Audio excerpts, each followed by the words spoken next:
আইয়ুহাল হাযিরুনা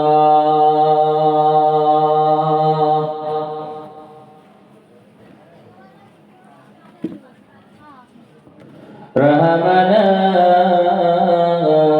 ওয়া রাহমাকুমুল্লাহ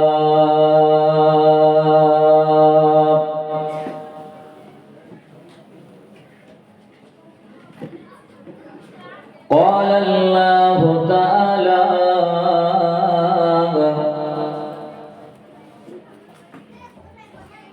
في كلامه المجيد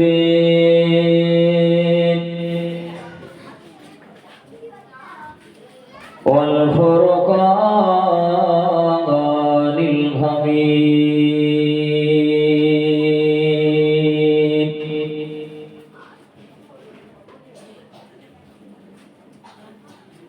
وأنذر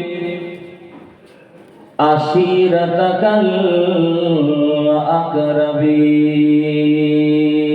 الأقربين وقال رسول الله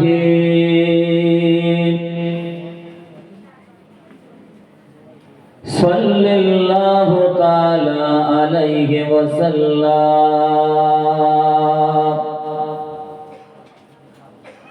من رآني في المنام فقد رآني حقا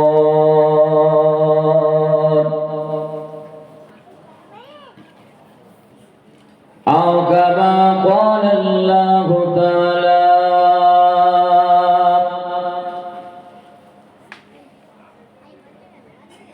في كلامه المجيد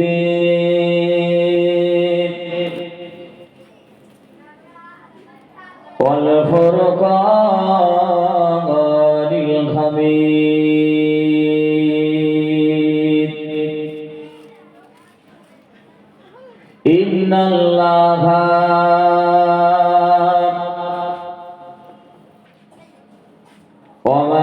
وملائكته يصلون على النبي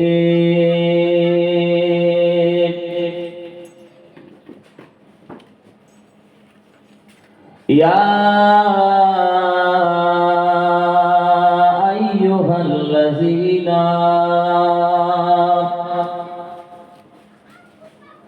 آمنوا صلوا عليه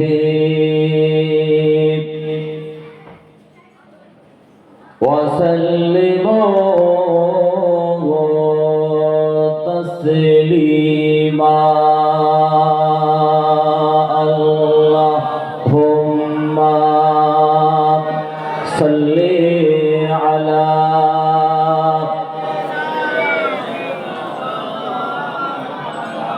মাশাআল্লাহ মাশাআল্লাহ নবীর মহব্বতে আরো জোরে আদবের সঙ্গে পড়েন ওয়া আলা আলি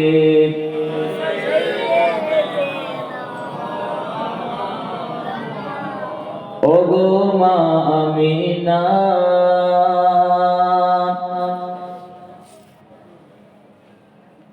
তোমার কোরে ঘরে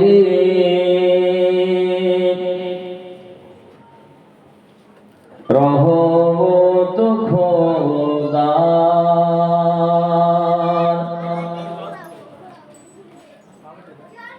পরে ঝরে ঝরে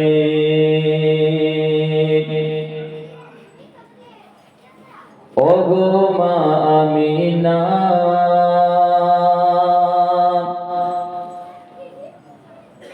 তোমার কোরে ঘরে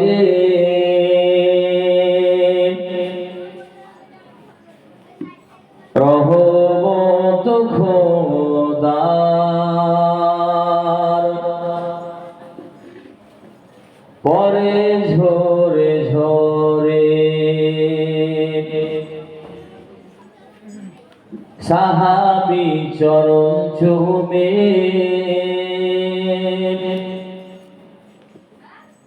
ধন্য হলো গোলাপ ফুল নামটি তাহার আতর মাখা, মুহাম্মদ রাসূল। ওগো মা আমিনা,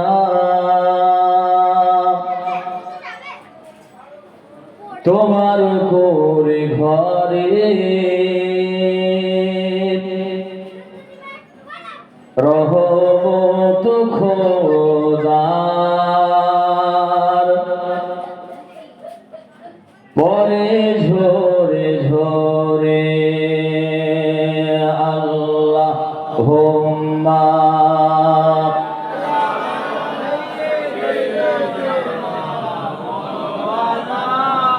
মাশাআল্লাহ মাশাআল্লাহ, আরো জোরে বলেন ওয়া আলা আলি।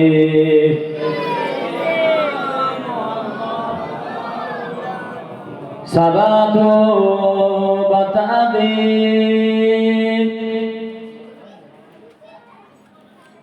जिधर है मदीना,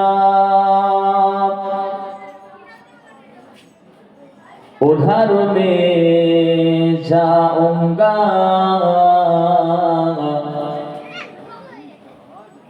जिधर है मदीना, तरफता है दिल मचलती है आंखें, फिर तो कोई बता दे जिधर है मदीना। अल्लाहुम्मा सल्ली अला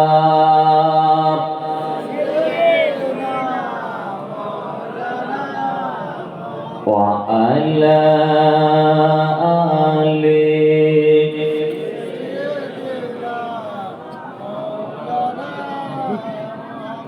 दीन मिल्लाह ईमान मिल्लाह,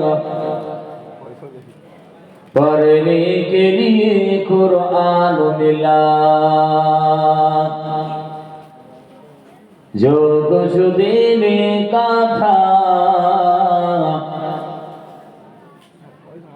सब कुछ दिलवा दिया कमली वाले ने। बोलो ला इलाहा इल्लल्लाह, ला इलाहा ला इलाहा इल्लल्लाह मुहम्मदुर रसूलुल्लाह। अल्लाहुम्मा सल्ली अला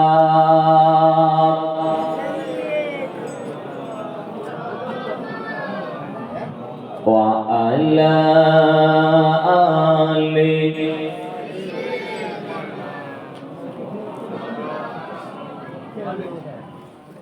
प्यारे हाजिरानेर मजलिस, আমার দিনদার ইমানদার আল্লাহওয়ালা সালেহ ভাইজানেরা, খাস করে আমাদের ঘরে ছেলেরা, বাচ্চারা, জওয়ানেরা, যুবকেরা, বিশেষ করে আমাদের ঘরের মুরব্বিয়ানগণেরা, পর্দার অন্তরালে উপস্থিতা, পর্দানশীল ধার্মিকা, আমাদের ঘরের মা ও বোনেরা, উলামায়ে কিরাম, হাফেজে কোরআন, বিশেষ করে আপনাদের এলাকার সব মসজিদের ইমাম সাহেব, আল্লাহ পাকের হাজি বান্দা বান্দিগণেরা, আল্লাহ পাকের খাস রহমত যে আল্লাহ পাক আজকে আপনাকে আমাকে দুনিয়ার জমিনের অন্য কোনো জায়গায় না বসিয়ে এই ঠান্ডাকে অপেক্ষা করে আল্লাহ রাসূলকে মহব্বত করে এই পবিত্র জান্নাতের বাগানের ভেতরে যে আল্লাহ আপনাকে আমাকে বসার সৌভাগ্য নসিবে করে দিয়েছেন ভাই, সেই আল্লাহ পাকের দরবার শরীফে আপনার একবার শুকর আদায় করুন, একবার সকলে বলুন আলহামদুলিল্লাহ। আর একটু জোরে হবে, দুনিয়ার জন্য আওয়াজ করেন। আজকে কোরআনের মাহফিলে বসে আল্লাহর জন্য, নবীর জন্য, কবরবাসীদের জন্য, নিজের গুনাহ মাফির জন্য আর একবার মহব্বতের সঙ্গে বলুন আলহামদুলিল্লাহ। কেন শুকর আদায় করলেন আপনারা? আমরা কেন শুকর আদায় করলাম? তার কারণ কি জানেন? মসজিদ হচ্ছে কার ঘর ভাই? আল্লাহর। মসজিদে সবাই দান করতে পারে? সবাই পারে না। মসজিদে সবার পয়সা আল্লাহ নেয় না। দেখবেন যাদের পয়সা আল্লাহ মসজিদে নেয় তাদের তকদিরটা কত বড় জানেন?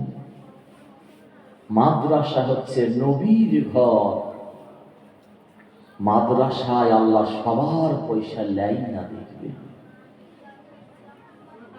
যাদের পয়সা আল্লাহ মাদ্রাসায় মসজিদে নেয়, জলসায় নেয়, যদি আমি আপনি মরেও যাই, যদি আমি আপনি কবরেও শুয়ে থাকি, আলামুল বারজাখে যদি আল্লাহ আমাদের নিয়ে চলে যাই, অর্থাৎ আজান যদি আমাদের শেষ হয়ে যায়, মওত হয়ে যায়, রাসূল বলেছেন কিয়ামত পর্যন্ত আমি আপনি এই মাদ্রাসা মসজিদ জলসা যতদিন থাকবে, কবরে শুয়ে শুয়ে আল্লাহ কিয়ামত পর্যন্ত সওয়াব নেকি আল্লাহ লিখে দেবে। হাদিস শরীফে এসেছে ইজা মাতাল ইনসানু ইনকাতা আমালুহু, মানুষ যখন মারা যায় সব আমলের দরজাগুলোকে আল্লাহ বন্ধ করে দেয়। সব আমলের দরজা বন্ধ করে দেয়। টাকা পয়সা, ধন দৌলত, জমি জায়গা, ঘর বাড়ি কিছু কাজে আসবে না। ইল্লা বিসালাসাতিন, তিনটে জায়গা রাসূল বলেছেন। একটা হচ্ছে যদি আমি আপনি মসজিদ করতে পারি, মাদ্রাসা করে যেতে পারি, এরকম কোরআনের মাহফিল যদি করে যেতে পারি, দান সাদকা যদি করে যেতে পারি ভালো জায়গায়, রাসূল বলছেন মরণের পরেও কবরে সওয়াব আল্লাহ জমা করবে তোমাদের। আর একটা হচ্ছে ভালো ছেলে যদি রেখে দিতে পারেন, ওয়ালাদুন সালিহুন, ওয়ালাদুন মানে হচ্ছে ছেলে, সালিহুন মানে হচ্ছে ভালো। রাসূল বললেন ওই ভালো ছেলেটার ওসিলায় তুমি কবরে শুয়ে শুয়ে সওয়াব পাবে। সুবহানাল্লাহ। 3 নাম্বার রাসূল বললেন ইলমের জায়গা তোমরা করে যেতে পারো। ইলমের জায়গা যেখান থেকে মানুষ ইলম অর্জন করবে, শরিয়াতি জ্ঞান শিখবে, জাহেরি বাতিনি জ্ঞান শিখবে, ইলমে মারিফাতের জ্ঞান শিখবে। যদি এরকম কিছু পড়ে যেতে পারো, রাসূল বললেন মরণের পরেও কিয়ামত পর্যন্ত আল্লাহ সওয়াব নেকি লিখে দেবে। একবার জোরে বলুন সুবহানাল্লাহ। তো আজকে আপনারা দুনিয়ার সব কিছু ছেড়ে দিয়ে এসে বসে আছেন। চাইলে রাস্তায় ঘুরতে পারতেন, বাড়িতে শুয়ে থাকতে পারতেন, বাস্তব বলছি ঘরে শুয়ে শুয়ে ওয়াজ শুনতে পারতেন। আল্লাহ আপনাদের বসিয়েছেন বলে তবে বুঝতে পেরেছেন। আর আমি আবু হুরায়রা সিদ্দিকী আল্লাহ হাজির করেছেন বলে তবে আসতে পেরেছি। ভাই, যতক্ষণ বসে থাকবেন এখানে, যদি বলেন খোদার কসম খেয়ে বলছি আপনাদের, কোরআনের মাহফিলে যতক্ষণ আপনার আদবের সঙ্গে বসে থাকবেন, আমার নবী দায়িত্ব নিয়েছেন, আল্লাহ আপনার আমার আমল নামায় সওয়াব নেকি লিখে দেবে। ভাই, আল্লাহ গুনাহ মাফ করে দেবেন। আমাদের কবরবাসী যদি কবরে আযাব হয়, এই কোরআনের মাহফিলের ওসিলায়, হাদিসের মাহফিলের ওসিলায়, দোয়ার ওসিলায় আল্লাহ পাক কবরের আযাবটাকেও মাফ করে দিতে পারেন। প্রত্যেকটা জায়গায় বলেছি ওয়াজ শুরু করার আগে, আজকেও বলছি আপনাদের, কোরআন শরীফে আল্লাহ পাক জানিয়ে দিয়েছেন, ইয়া আইয়ুহাল্লাযীনা আমানু, হে ঈমানদারেরা, লা তারফাউ আসওয়াতাকুম ফাওকা সাউতিন নবী, এই ঈমানদারেরা, তোমরা যখন আমার হাবিবের দরবারে যাবে, জোরে জোরে কেউ কথা বলবে না। রাফা ইয়ারফাউ কি মানে বুলন্দ করনা, লা তারফাউ বুলন্দ মত করিয়ে আসওয়াতাকুম, আওয়াজ को, তোমাদের আওয়াজকে তোমরা জোরে করবে না। ফাওকা সাউতিন নবী, আমার হাবিবের দরবারে গিয়ে তোমাদের গলার আওয়াজটা যেন জোরে না হয়। কেমন জোরে? আমার নবীর গলার আওয়াজের থেকে তোমাদের গলার আওয়াজ জোরে না হয়। জোরে হলে কি হবে? আনতাহবাতা আমালাকুম, আল্লাহ বলছেন তোমাদের আমলগুলোকে সব কেটে আমি বাদ দিয়ে দেব। ওয়া আনতুম লা তাশউরুন, কিয়ামতের ময়দানে তোমরা কিছুই খুঁজে পাবে না। সব আল্লাহ বলছেন কোরআন। ওই যে রাসূলের দরবারে সারা পৃথিবীর মানুষ, রাজা বলেন, বাদশা বলেন, প্রেসিডেন্ট বলেন, সব আদবের সঙ্গে চলে। হাজার হাজার লাখ লাখ গাড়ি চলছে। মদিনা শরীফে গাড়ি ড্রাইভারদের পর্যন্ত হরেন মারতে দেখি রাসূলুল্লাহ দরবারের সামনে। হাজী সাহেব যখন পার হয় রাস্তা সব দাঁড়িয়ে যায়, আগে থেকে দাঁড়িয়ে হরেন দেয় না। কেন জানেন? আল্লাহ বলেছেন কোরআনে, ইন্নাল্লাযীনা ইয়াগুদ্দুনা আসওয়াতাহুম ইনদা রাসূলিল্লাহ, তোমরা যখন আমার হাবিবের দরবারে আসবে, যদি আদবের সঙ্গে চলো, আস্তে আস্তে কথা বলো, উলাইকাল্লাযীনা নামতাহনাল্লাহু কুলুবাহুম লিত্তাকওয়া, আমি আল্লাহ তোমাদের সব নামগুলোকে আমি আল্লাহ মুত্তাকিনের খাতায় লিখে দেব। একবার জোরে বলুন সুবহানাল্লাহ। লাহুম মাগফিরাতুন, তোমরা জীবনে যা গুনাহ করেছো আমি আল্লাহ তোমাদের আখিরাতে ক্ষমা করে দেব, মাফ করে দেব। একবার জোরে বলুন সুবহানাল্লাহ। ওয়া আজরুন আযীম। তাহলে জিনিস দেখেন, আল্লাহ বলছেন কোরআনে, আমি আল্লাহ তোমাদের আখিরাতে আমার উত্তম যাজা দেব, বদলা দেব। আমি আল্লাহ বিনা হিসাবে আমার রহমতের জান্নাত, জান্নাতুল ফেরদাউসটা নসিব করে দেব। আদব হচ্ছে ইসলামের একটা মস্ত বড় জিনিস। আমার আল্লাহ কোরআন ওইভাবে জানিয়ে দিয়েছে। মানে বোঝেন আর নাই বোঝেন, মন দিয়ে শুনবেন, আদবের সঙ্গে শুনবেন, কোরআনের আয়াত শুনবেন, আমার রাসূলুল্লাহর হাদিস মুবারক শুনবেন। শুনলে কি হবে? আল্লাহ বলছেন লাআল্লাকুম তুরহামুন, তোমাদের উপরে আমি আল্লাহ আমার অগণিত রহমত বর্ষণ করে দেব। একবার জোরে বলুন সুবহানাল্লাহ। আজকে আল্লাহ আমাদের বসিয়ে দিয়েছেন ভাই, পবিত্র জান্নাতের বাগানে বসিয়ে দিয়েছেন। শুধু নেক নিয়তে এসে বসবেন। বিশ্ব নবী, মায়ার নবী, দয়ার নবী, উম্মাত উম্মতির দরদি নবী নূরের জবানে ঘোষণা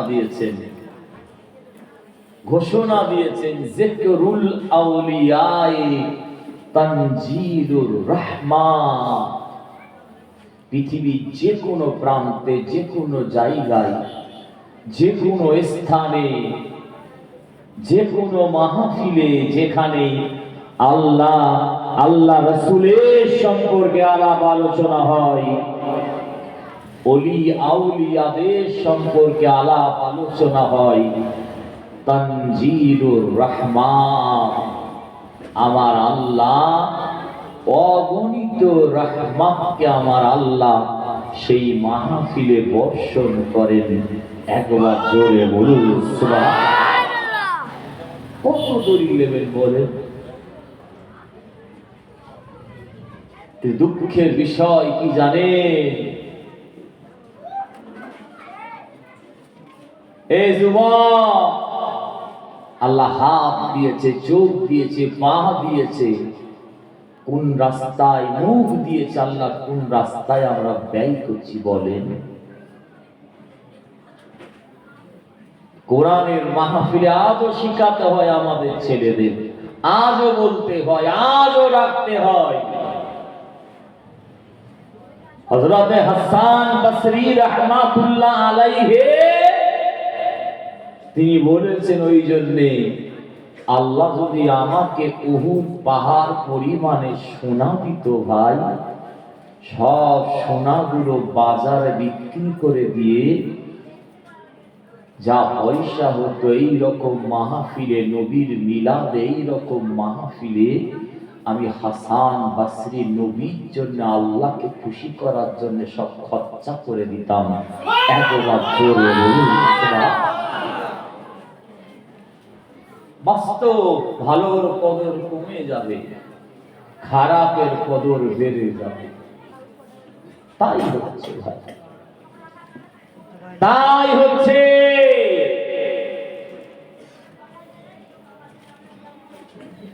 মুসলমানের ঘরে ছেলেরা, মেয়েরা, মায়েরা, বোনেরা, ও বিশ্ব নবী দেওয়ানা গণেরা, আপনারা কানটা খাড়া করে শুনে নিন।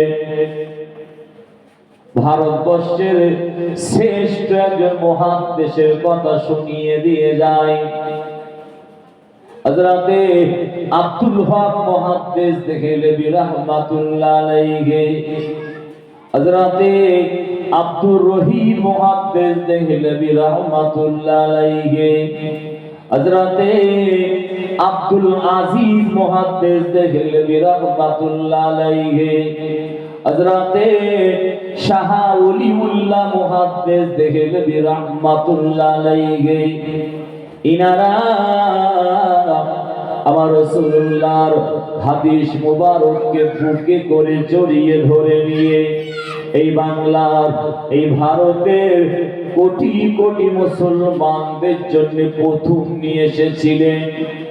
ইনারা যদি আমার রাসূলুল্লাহ হাদিস মুবারক না নিয়ে আসতো, অনেকে বলেছেন এই বাংলার মানুষ, ভারতের মুসলমান আল্লাহর নবীর হাদিস মুবারক সম্পর্কে অজ্ঞ হয়ে যেত, কিছুই পেত না, কিছুই জানতো না। ইনাদের মাজার কোথায় আছে জানেন? দিল্লিতে আছে। ইনাদের লেখা কিতাব সারা পৃথিবীর জমিনে আজও পড়ানো হচ্ছে। ও ভাইয়েরা, বিশ্ব নবী দেওয়ানারা, হযরতে আব্দুল হক মুহাদ্দিস দেহলভী রাহমাতুল্লাহ আলাইহি হুজুরের একটা কথা আপনাদের শুনিয়ে দিয়ে যায়। এনার লেখা কিতাব আমি জীবনে অনেক পড়েছি। একটা কিতাবের নাম হলো আখবারুল আখিয়ার। এই কিতাবের 624 পৃষ্ঠায় লিখে দিয়েছেন, আমি নিজে পড়েছি। কি বলছেন জানেন? তিনি বলছেন, আল্লাহকে বলছেন, জীবনে অনেক কিতাব পড়েছি আমি, অনেক কিতাব লিখেছি আমি, জীবনে অনেক নামাজ পড়েছি আমি, জীবনে অনেক দান করেছি আমি, সদকা করেছি আমি, খায়রাত করেছি আমি। ও তরুণ তাজা যুবকেরা, ভারতের শ্রেষ্ঠ মহাদেশের কথা বলছি আপনাদের। হযরতে আব্দুল হক মুহাদ্দিস দেহলভী রাহমাতুল্লাহ আলাইহি বলছেন, আমি জীবনে অনেক সদকা করেছি, অনেক খিদমত করেছি, অনেক কিতাব লিখেছি, রাত জেগে জেগে নামাজ আদায় করেছি, সালাতুত তাহাজ্জুদ, তাহাজ্জুদের নামাজ পর্যন্ত আমি পড়েছি। তিনি বলছেন, মেরি নিয়ত মে গলত फसाद मौजूद था या नहीं था ये मुझे मालूम नहीं है। আমার নিয়তের ভিতরে ত্রুটি আছে না নাই, ভুল আছে না নাই বলতে পারবো না, लेकिन ऐसा तो अमल मिला है मेरी यकीन है अल्लाह ताला जरूर कबूल कर सकते हैं। তবে আমি জীবনে এমন দুটো আমল পেয়েছি, আমার বিশ্বাস আল্লাহ পাকের শাহী দরবারে কবুল হয়ে যায়। পহেলা নাম্বার, প্রথম নাম্বার আমল কি জানো? মিলাদুন নবী। ও পৃথিবীর মানুষেরা শুনে নাও, ভারতের শ্রেষ্ঠ আলেমের কথা বলছি, মুহাদ্দিসের কথা বলছি। ভারতবর্ষে যত দল আছে, যত জামাত আছে, যত ফিরকা আছে, তাবলীগ বলেন, জামাত ইসলাম বলেন, বেরোলি বলেন, আহলে হাদিস বলেন, ফুরফুরাওয়ালা বলেন, সবার কেন্দ্র কিন্তু ইনি। ভারতের শ্রেষ্ঠ মুহাদ্দিস বলা হয় নাকি, মারকাতুল আসানিদ বলা হয়, সনদের উস্তাদ বলা হয়। ইনি কি বলছেন? দুটো আমলের ভিতরে প্রথম নাম্বার আমল আল্লাহ দরবারে কবুল হয়ে যায়, এ ব্যাপারে কোনো সন্দেহ নাই।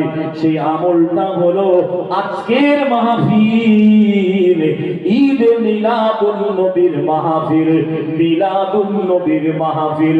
আর একবার জোরে বলুন সুবহানাল্লাহ। ভারতের শ্রেষ্ঠ মুহাদ্দিসের কথা বলছি। ইনারা যদি এইসব খেদমত না করতেন, সারা ভারতবর্ষের মুসলমান আমার নবীর হাদিস সম্পর্কে অজ্ঞ থেকে যেত। ওই জন্য আরবিতে যত হাদিসের কিতাব পড়ানো হয়, ভারতবর্ষে প্রত্যেকটা হাদিসের কিতাবের বেশিরভাগ জায়গায় ইনার নামটা মুকাদ্দমাতে লেখা রয়েছে। আর শুনবেন, ইনি আমার নবীর দাড়ি মুবারক স্বপ্নে পেয়েছিলেন। দিল্লির ফাঁকা ময়দানে দুপুর 12টার সময় উজু করে গোসল করে নতুন জামা কাপড় পরে আতর খুশবু মেখে দুরাকাত শুকরিয়া নামাজ পড়ে দুপুর 12টা বেজেছে, ঘড়িতে সূর্য মাথার কাছে, দাড়ি মুবারক খানা হাতে করে নিয়ে গিয়ে দিল্লির ফাঁকা ময়দানে, ভারতবর্ষের বর্তমান রাজধানীর ফাঁকা ময়দানে গিয়ে দাঁড়িয়েছেন। দেখছেন এক টুকরো মেঘ এসে ওই দাড়ি মুবারক খানাকে ছায়া করতে শুরু করে দিয়েছে। ইনাদের লেখা কিতাব মক্কা শরীফ মদিনা শরীফে পর্যন্ত পড়া হয়। ভারতবর্ষের মুসলমানদের গর্ব এটা, কারণ একজন অনারব মানুষ আরবিতে কিতাব লিখেছে, সেই কিতাব আরবি জাবান তারা আজকে পড়াশোনা করছে। ছেলে খেলার কথা ভাবছেন? মুসলমানের ঘরে ছেলেরা মেয়েরা মায়েরা বোনেরা ও বিশ্ব নবী দেওয়ানা গণেরা, আমাদের ঘরে জওয়ান যুবকেরা, আপনারা কানটা খাড়া করে শুনেন।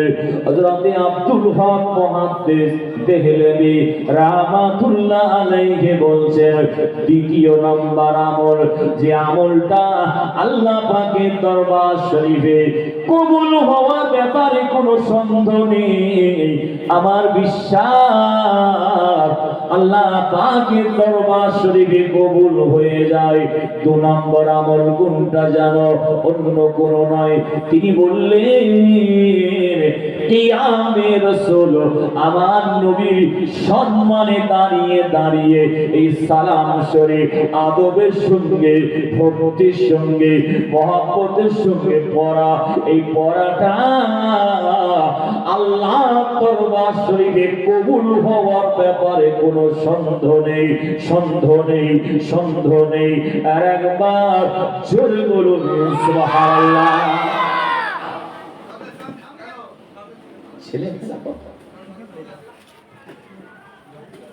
আমি কোনো বর্তমান জামানার কথা বলছি না আপনাদের। জি, ইনারা ভারতবর্ষের হাট ছিলেন, সব ইনারা ভারতবর্ষের কেন্দ্র ছিলেন ভাই সব।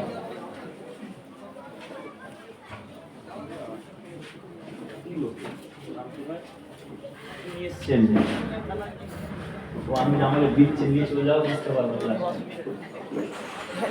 এবার তাকবীর দেন, নারে তাকবীর, আরো জোরে দেন, নারে তাকবীর।